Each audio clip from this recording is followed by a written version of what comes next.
Thank you so much for coming bright and early, enjoying Mallorca.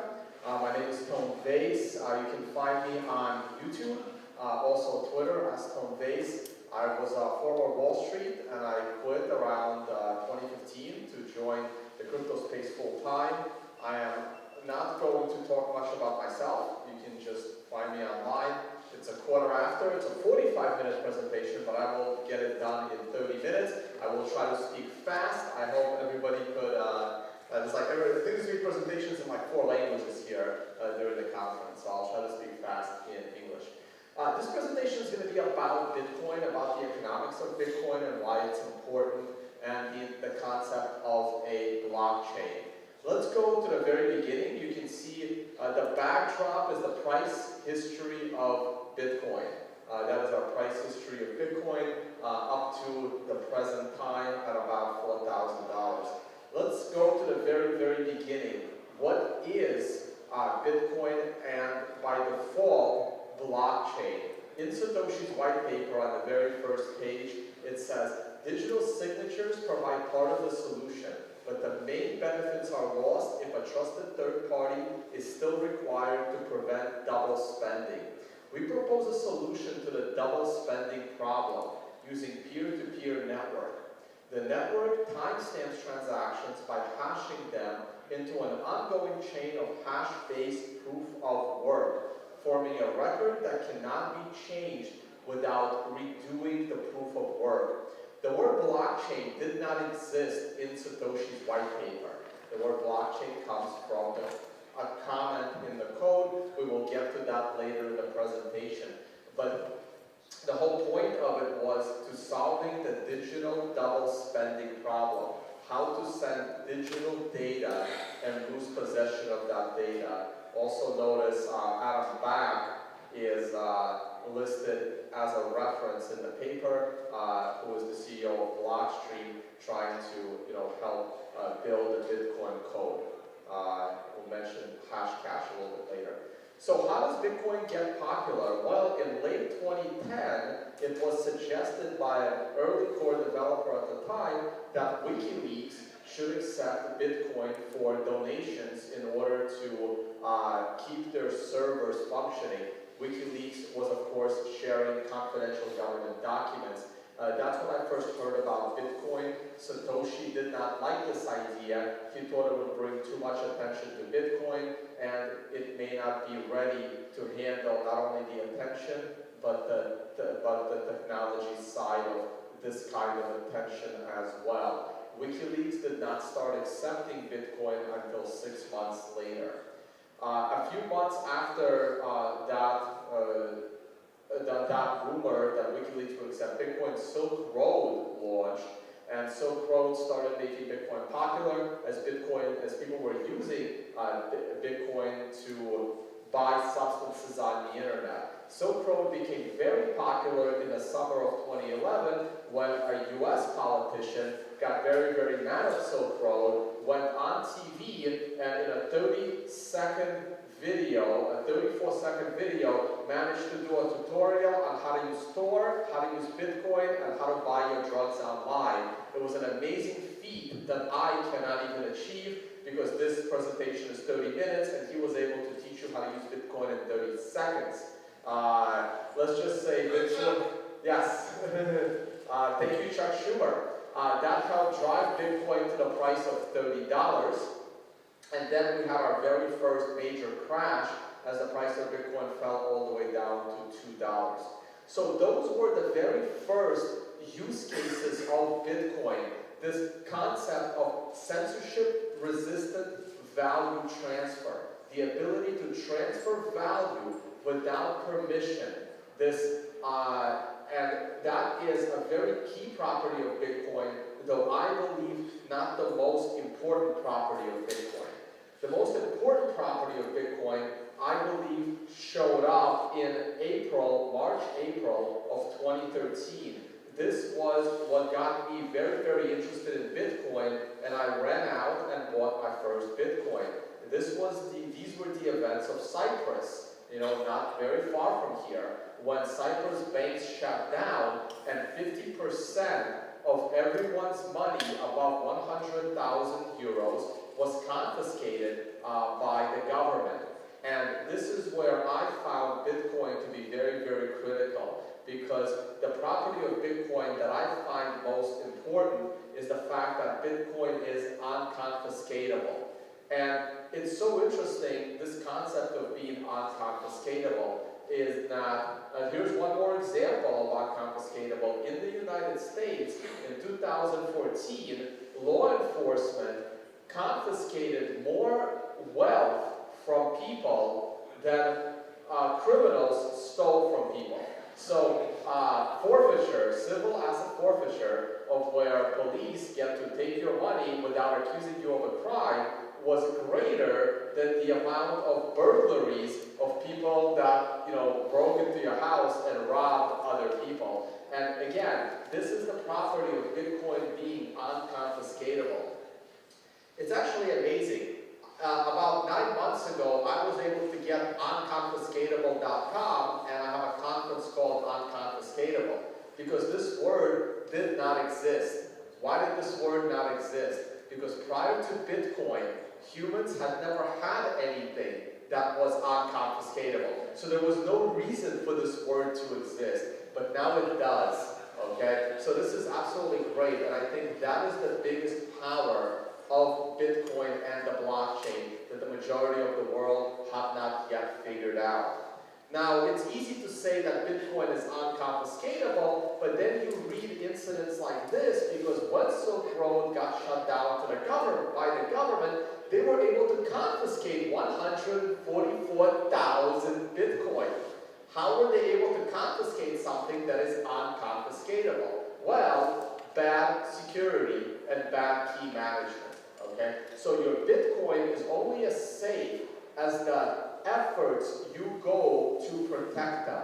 Because if the government comes and shuts down your company and you did not properly protect your Bitcoin or other cryptos, they were confiscatable. The government then sold it for $48 million in 2015, and if they would have waited till December of 2017, they could have sold it for $2.4 billion. But if this article would have waited 3 more days, this would have been $4.8 billion, because that's how much Bitcoin rose at the very end, but we are now sitting a lot less. So this is pretty much the story of Bitcoin on the way up. And here's another example of why you need to do a very good job protecting that Bitcoin, or it will be hacked away from you. That is the story of Mt. Gox. So what really happened to Mt. Gox? This is a great article about the history of Mt. Gox. Mark Karpelès did not create Mt. Gox. Mark Karpelès bought it from a man named Jeb McCaleb in 2011. About a month after he bought it from Jeb McCaleb, he found out that there were 80,000 Bitcoin missing at Mt. Gox. And here's an email exchange between Mark Karpelès and Jeb McCaleb, and Jeb McCaleb is giving him all of these suggestions. Well, maybe you can just mine it, or hey, maybe you can just go and buy it, or use the bot that Mt. Gox has. All these excuses as to how you can recapture 80,000 Bitcoin. Now at the time, 80,000 Bitcoin was only $62,000. But who had 80,000 Bitcoin to sell you in 2011? Who has 80,000 Bitcoin to sell you today besides Satoshi, right? So Mark Karpelès was in trouble from the start. Within a few months, the price of Bitcoin rose so quickly that his $62,000 problem became an $800,000 problem, and then it got worse. In June of 2011, a month after that, Gox was hacked once again, and investigators have believed that the hack came from Jeb McCaleb's old laptop, which still had administrative privileges and some kind of a backdoor. So, and Mark Karpelès was just sentenced to 2.5 years in prison, and I personally think that was very unjustly. I can't wait for him to get out so we can actually do an interview with him. Very unfortunate for Mark Karpelès. So, That was the history on the way up, and then we hit a really long bear market in 2014. The ending of the bear market in 2014 came in 2015 with, once again, both of the key properties of Bitcoin being unconfiscatable and being censorship resistant, being basically uncensorable. Both of those properties came on display with the Greek banking crisis, and that's where the Greek banks shut down. And initially, what we had was the European Union only allowed people to withdraw 60 euros a day for like a week or two. When they eventually lifted that restriction, people were allowed to withdraw 420 euros for the week. So what happens when on Monday, it's not 60 euros a day, it's 420 euros for the week? Well, everyone runs to the ATM, everyone runs to the bank to withdraw their 420 euros as soon as possible, because you don't know if tomorrow the policy is going to change. And these pictures from Greece in 2015, other than color, were not very different than here's the panic of 1907 in New York, which was actually even bigger than the 1929 crash. It was a huge banking failure in 1907 that ended up leading to the creation of the Federal Reserve. And right there are pictures from Weimar, Germany in the 1920s, where people are burning money for heat because it was more effective. Here is the United States once again, 1934, after the gold confiscation, which we will talk about in a second. And once again, people are burning the banknotes because of devaluation. And here is another picture, a recent picture. This is the Zimbabwe financial crisis in 2007, and everyone is lining up at the bank trying to withdraw whatever money they can. What happened in the US in 1933 is very, very interesting. That is where the government decided to get off the gold standard, but not completely. Completely getting off the gold standard happened in 1971. But in 1933, the US government and the global government needed to devalue fiat currencies. So gold was confiscated under a very large penalty of $10,000, which back in 1933 was actually worth something, or 10 years imprisonment. But what happened back then is all the gold was held at the banks. So the government did not actually go and confiscate gold from people. It was very easy. I don't believe they had telephones back then, but it was the equivalent of making a phone call to the banks saying, hey, all that gold you're holding on behalf of people, it is now ours. This is a bit of a concern for me personally with all the people holding their Bitcoin at Bitcoin banks, or the potential of a Bitcoin ETF.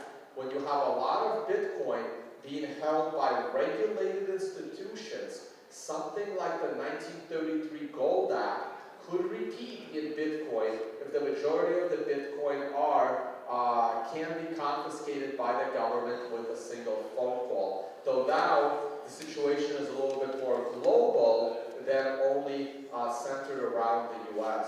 And this brings us to the third critical property of Bitcoin besides being unconfiscatable and uncensorable. And that is the fact that gold is harder money than gold. This was amazingly explained by Seyfuddin Amous in his book, The Bitcoin Standard. Anybody read The Bitcoin Standard? All right, a few hands go up. If you haven't, hey, there's the book. Excellent.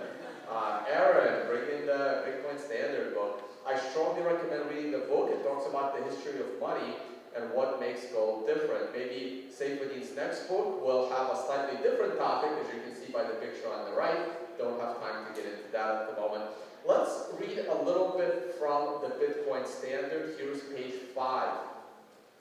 If people choose a hard money with a high stock-to-flow ratio, which means that new money being created is significantly smaller than the current money in existence.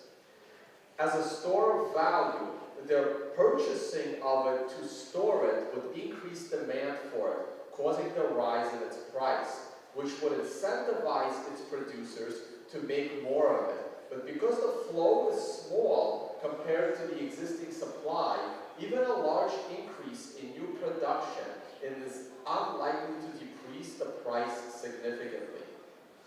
Hard money, by taking the question of supply out of the hands of governments and their economist propagandists, would force everyone to be productive to society instead of seeking to get rich through the fool's errand of monetary manipulation.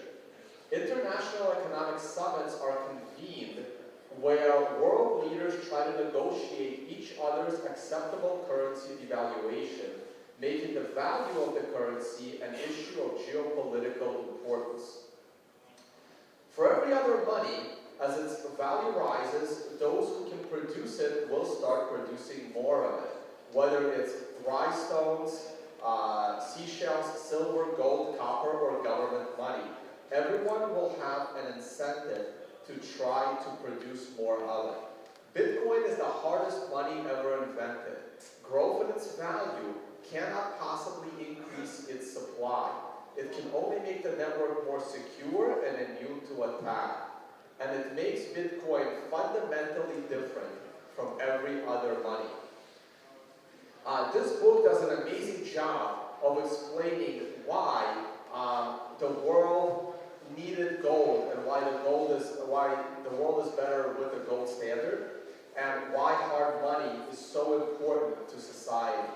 So, to sum up, today and for the last 3 to 5 years, or even longer, from 2010, Bitcoin has been able to compete with the current fiat money of US dollar, euro, and even gold by the fact that it's unconfiscatable with the examples of Cyprus civil forfeiture, uncensorable with examples like Greece, WikiLeaks, and Silk Road, and uninflatable, its monetary policy, the fact that it's just like gold, and it's even harder than gold, that it's harder to produce than gold. This is how Bitcoin competes really, really well.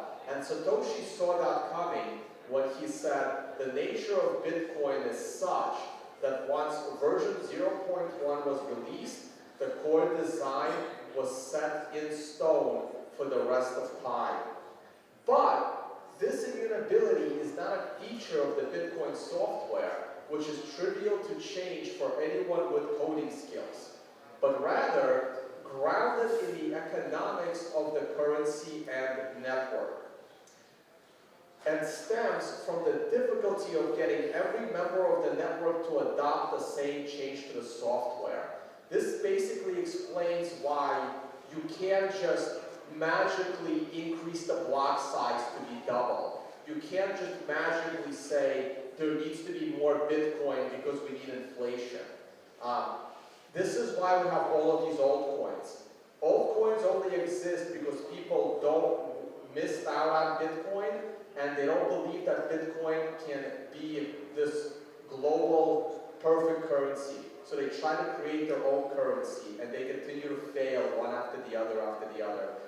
If we have time at the end, I can talk more about that. But Bitcoin does provide these use cases with the 3 properties already described earlier. I wrote this article years ago, and it's still fairly popular with the use cases. And they are somewhat in order of importance. I have a whole presentation about transferring value across borders, which is very, very critical. So, we just went over how Bitcoin competes in the current financial system. Here's where Bitcoin still struggles a little bit, but it is greatly improving, and in a few years, I believe it will also solve these problems. And these are scalability and also fungibility and privacy. Lots of people like to complain that Bitcoin isn't private. That's why we need Monero. People like to complain that Bitcoin can't scale. That's why we need alternatives like Bcash and Litecoin and God knows what else. But once people start adopting the latest technological changes, like Bech32 native SegWit addresses, Lightning Network is almost with us in full production. Schnorr is going to help us not only with scaling but also with privacy. There's also bulletproofs, Tumblebit. There's lots of new improvements that are almost here in complete production that will help scale Bitcoin to millions of transactions a second and make it significantly more private. You can see that SegWit is already above 50% usage, which is important. Have to get that still higher. You can see that the fees have been very low, almost zero for the last year. And when we get Schnorr signature aggregations, that is also, that would help the fear that quantum computers will destroy Bitcoin. That would make it a lot harder for quantum computers to break encryption. It's going to give us better privacy. It'll give us better scaling. So I believe everything is working to make Bitcoin more private and scalable very, very quickly, and it's looking pretty good. Now, where does Bitcoin still struggle? Bitcoin still struggles with price volatility and coin security. Now, the price volatility, you can see that Bitcoin is still pretty volatile. I probably need to update this chart. It's been about 5 months.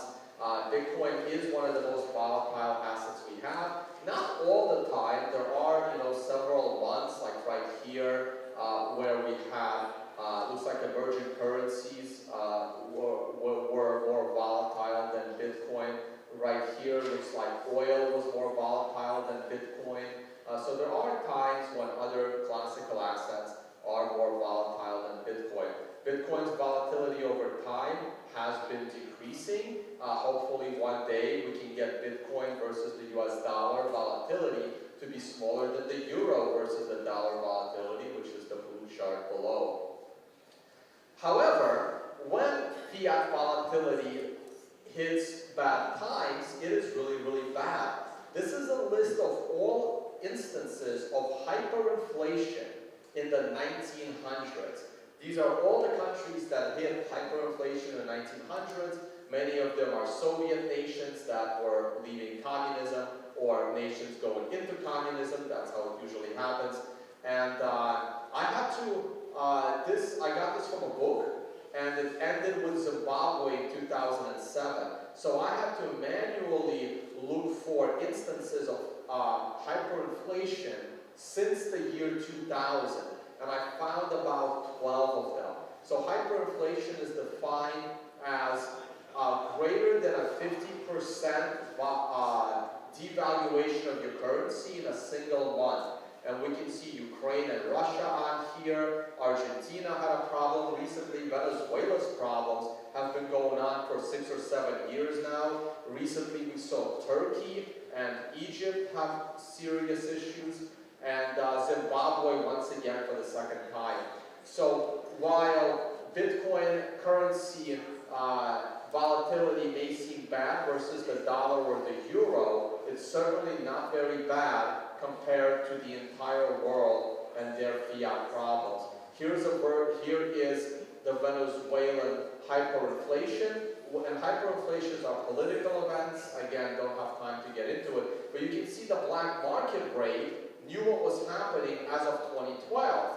The government didn't admit it until, well, late 2018. So it took 4 years for the government to actually match the black market currency rate. Here's the latest on Zimbabwe and their second round of hyperinflation. And you can see how all of these hyperinflation incidents are political events, which again, this is why the creation of currency needs to be removed from the governments that have free rein to print money. Even though some instances of major currency shocks do not have to happen on a month-long scale. They can certainly happen on a single-day scale. We saw what happened with the British pound when the Brexit vote took place. British pound moved almost 10% in a single day, and we saw the same thing when the Swiss peg broke. It moved 10% in a single day. So there are currency shocks even in very developed nations. I don't remember the last time Bitcoin moved 10% in a single day. And over time, as more money comes into Bitcoin, it should become less and less volatile. Coin security, however, is a huge problem. Just Google the word Bitcoin hack. Obviously, Bitcoin itself has never been hacked, but your Bitcoin can be hacked. It's very scary being your own bank. Hopefully, there will be very good solutions to Bitcoin security, but I haven't seen very user-friendly things. It's getting better, but we have a long way to go on Bitcoin security. I have about 5 minutes left. Let's briefly talk about what can take Bitcoin to the next level as far as price is concerned. I have had a fear for a long time that the common European currency, the euro, will not be able to hold into the future. I think that there are too many other forces. When the euro was established, the debts of each nation were not consolidated, and that creates huge pressure on the currency. You've already seen it with the Greek banking crisis, and I've been waiting for Italy to have the same issues. I'm not sure how they're able to avoid it until this point. So I think not consolidating the debt was a huge problem. This is what the US did when the states were combined and the US dollar became a single currency for the United States, 100, 200 years ago. And so Europe didn't do that, and that creates huge pressure on the common currency. I also think that all of these countries, because they have their own languages and their own cultures and their own economic interests, that creates more pressure on the common currency. And I do think that it won't last another 10 years. I think it will break up once again, and each country, Italy will go back to the lira, the French will go back to the franc, and all the countries will go back to their own currencies eventually. We'll see when that happens. I think that is amazing for Bitcoin. I think during that period, people are going to be scared. Like when the Greek banks shut down, people in Greece don't have the money to go buy Bitcoin. But people in Italy and people in Spain and people in Portugal are getting very nervous, and they're going to run out and buy Bitcoin. So if another country has major issues like Greece, I think that would be a huge influx of money into Bitcoin. Now, what else is good for Bitcoin? I believe this war on cash is very good for Bitcoin.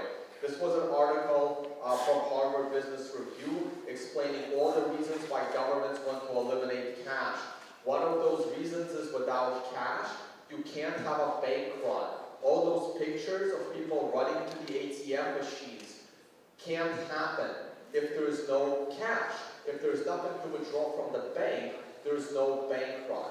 The visual element of a bank run goes away.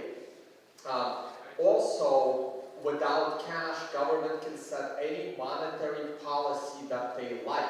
Like, I heard Nouriel Roubini, who spoke at the same conference, he was talking about negative 10% interest rate to charge you 10% to hold your money at the bank. I told him that is impossible because of Bitcoin. Even if you can eliminate cash and force people to spend money, they will move it into Bitcoin and exit your system, exit your financial system. So they can set whatever bank policy that they like. And also, every government, every country thinks that every human is a tax evader, and therefore we need to eliminate cash because that is what prevents us from creating this perfect utopia. And it is, however, a little more true in certain countries like India, which is probably why they try to eliminate their highest denominated note, where they estimate that 30 to 45% of GDP is lost because of a cash economy and tax evasion. And here's a chart of the blue are countries where it's very cheap for the government to maintain a cash economy. Red is where it's very expensive for the government to maintain a cash economy, between stocking ATMs and looking for counterfeits. And here's a breakdown that says Germany, Belgium, France, and to a lesser extent Spain are technologically capable of eliminating cash and also have it benefit their,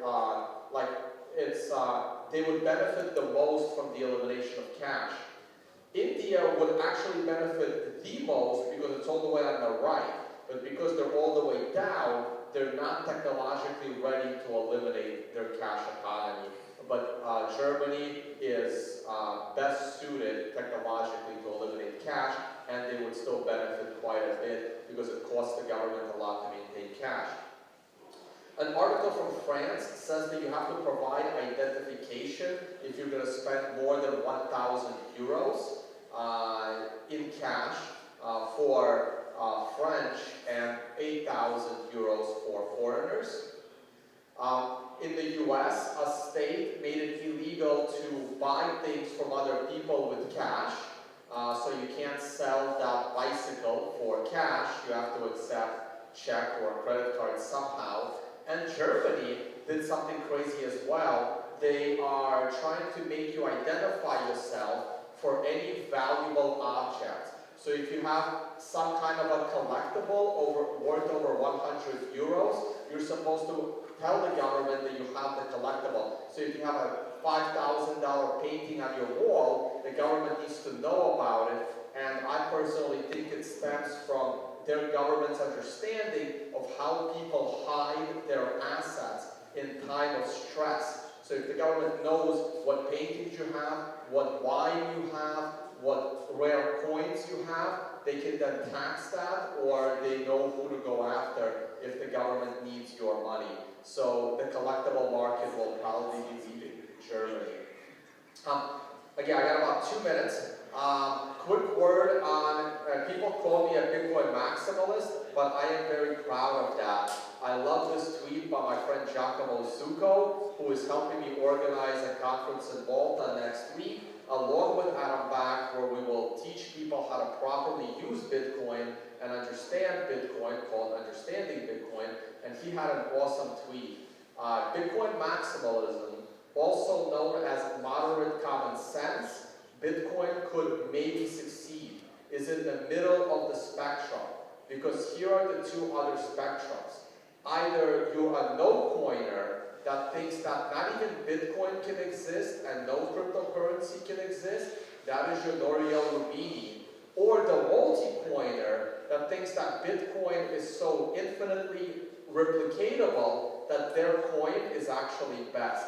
That is your Vitalik Buterin or anyone that is following things like Bitcoin SV or Bitcoin Cash. This is my breakdown of altcoins.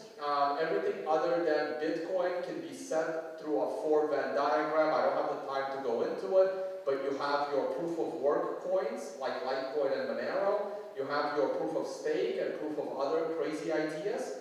You have your ICOs and airdrops, and you have your databases that some people are calling blockchains. Those databases could come without a token. That's your R3 and Hyperledger. Those databases could come with an ICO-style airdrop token like Ripple. You have some very scary things like Token Pay, which was an ICO you created, and then you turn it into proof of stake, and you perpetually make yourself more money. And then you have things in the middle here that, you're basically taking money from the miners to pay yourself some kind of a fee.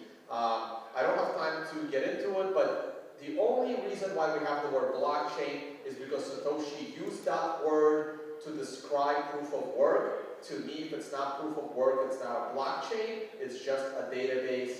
And we can also go into the details of, I'm running out of time. Okay, real quick.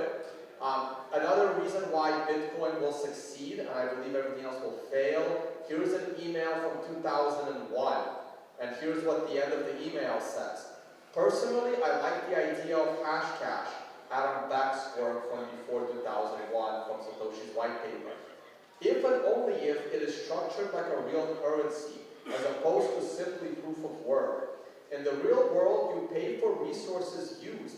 In many cases, this would also apply to peer-to-peer and other computer systems. Of course, getting Hashcash workable as a real currency is extremely difficult. I've thought of a scheme that would work. Coins are signed by the owner and can only be changed, signed to a different owner by owner. Except you need a decentralized central database of all the Hashcash that's been minted. Unworkable. Shit. Spend twice problem again. Who wrote this? Well, this was written by the 15-year-old Peter Todd in a conversation with Hal Finney and Ian Clark and Oscar Sandberg, creators of the Freenet project, like some of the pioneers in decentralized networks. So what you have is people have been trying to create Bitcoin, and this is the best solution. And some of them were working on it when they were 15 years old because they were smart enough to understand it. So when someone shows up and says, I created a better Bitcoin yesterday, and I started thinking about the problem 2 days ago, they're competing with people that have been properly thinking about the problem on Saturdays when they were 15 years old. Okay? So this is why the smartest people continue to code on Bitcoin. And I don't have time to talk about why mining is a good thing and not a bad thing.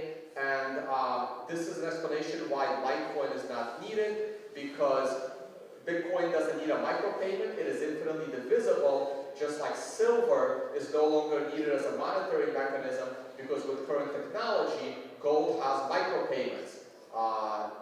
Fiat currency backed by gold is a micropayment on gold. This is why silver continues to devalue against gold, and it no longer has a monetary use case, unlike it did 1,000 years ago.